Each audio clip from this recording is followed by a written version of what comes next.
So ito yung gagawin natin ngayon. Palit tayo ng compressor nitong split aircon, Samsung ang brand, 1TR or tons or 12,000 BTU per hour. Yung kakabit natin ng compressor is LRA24. Yung lumang compressor is 32 LRA. So pwede ba? So mamaya discuss ko sa inyo kung bakit pwede kabit natin yung mababa na LRA, dahil ito yung binili ng may-ari.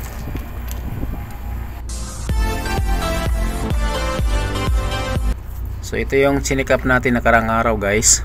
Part time namin ang kasama kong co-technician ni Pali. So ayaw ng may-ari na gawin natin kontrata or tayo ang bibili ng materialis. Gusto sila ang bibili, dahil siguro mayroon din silang kakilala na bilihan, makakamura din siguro sila. So kaso nga lang, yung binili nila na compressor, mababa yung LRA. Yung lumang compressor nito is 32 LRA. Yung binili nila is only 24. So mababa siya ng 8 LRA. So malaking kawalan. Ibig sabihin, pababa yung capacity ng unit, pababa yung capacity ng area na kaya niyang palamigin. So ngayon, pwede ba natin ikabit ito? Guys, tandaan nyo ito, lalo na sa mga baguhan. Hayaan yung ang piping ang mag-adjust ng compressor. Huwag nyong hayaan na ang compressor ang mag-adjust sa piping or condenser. Ibig sabihin, pwede tayong magkabit na maliit na compressor sa malaking condenser coil. Pero hindi tayong pwedeng magkabit na maliit na condenser coil tapos malaking compressor ang kakabit natin. Kuha nyo? Tulad nito, maliit na compressor, pwede ko ikabit ito. Ang problema lang nito, pag tag-init, pag peak ng summer, di niya kayang ibigay yung dati niyang capacity na maibigay niyang lamig dun sa kwarto or area na sineserban niya. Dahil bumaba yung capacity ng compressor. Yun lang yung problema niya. Pero ayos yung system running ng suction at saka discharge pressure, wala tayong problema dun dahil maliit nga yung capacity.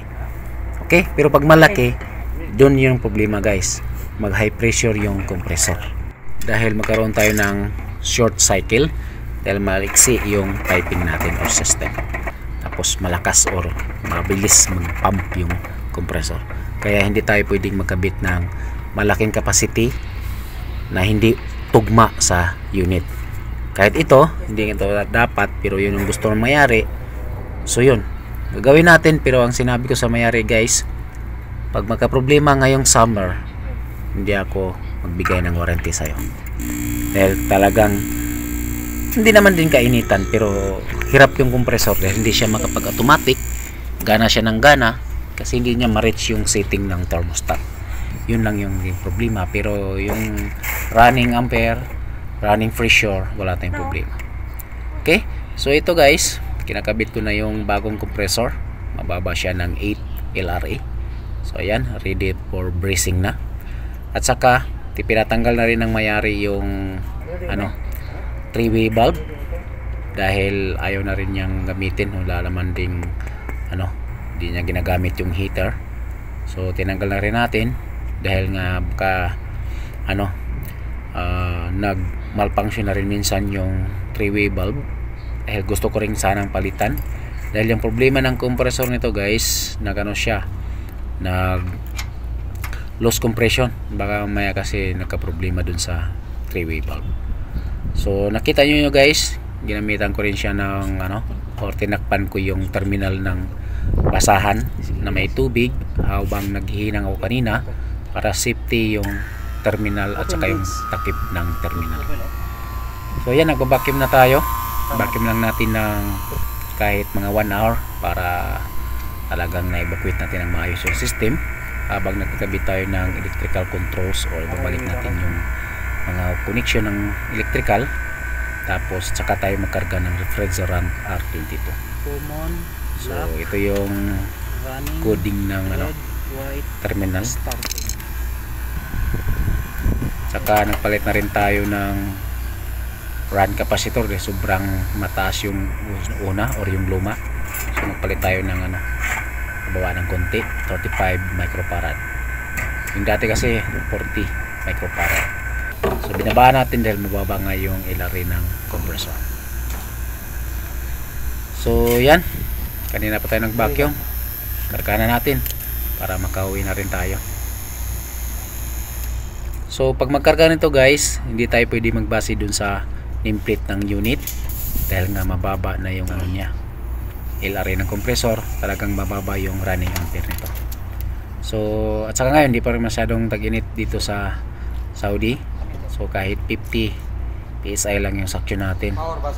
Tapos yung running ampere babaan lang din natin dahil kahit mga 5 lang siguro. So antay na tayo, switch on na ito. So ayan, umana na.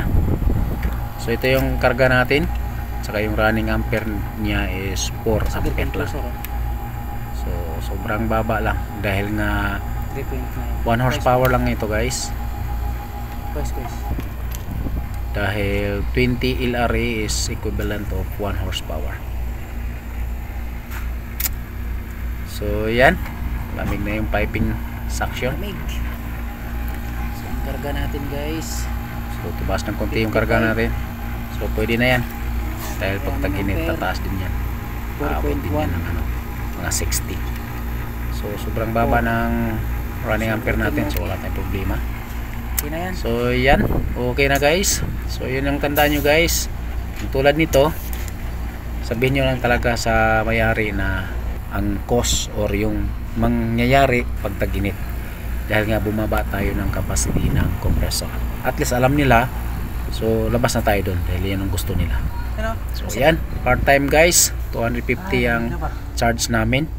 So ito yung kwarto ng niya, mga katulong to. So yan, lamig na dahil hindi masyadong mainit ngayon dito. So saglit lang niya na reach yung setting na 20. So okay, thank you.